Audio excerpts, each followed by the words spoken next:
Jeshi la Polisi Kanda Maalumu ya Dar es Salaam kuelekea sherehe za mwaka mpya lina jukumu la kuzuia na kudhibiti vitendo vya kihalifu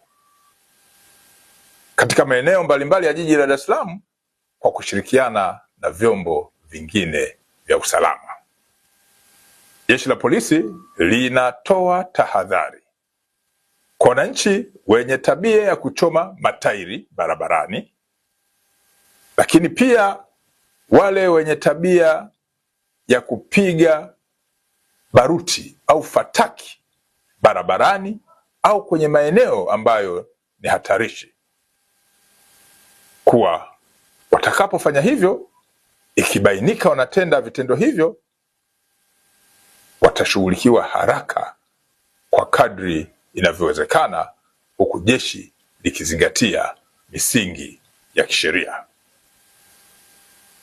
Jeshi linapiga marufuku uchomaji wa matairi barabarani, lakini kupiga fataki au baruti kwenye maeneo ambayo hayakupewa vibali kulingana na mazingira ya kiusalama. Aidha, Jeshi la Polisi Kanda Maalum ya Dar es Salaam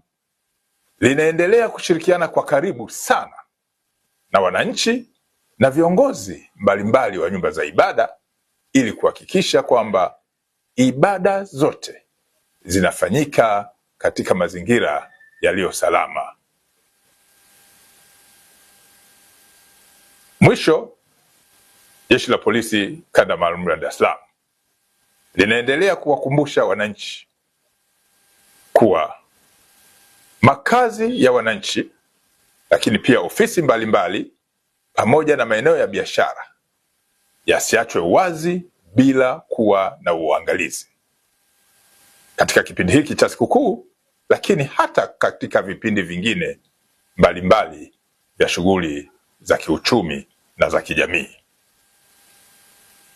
Polisi Dar es Salaam inawatakia kila laheri wananchi wote wa Dar es Salaam na Tanzania kwa ujumla kusherehekea kwa amani sikukuu hii.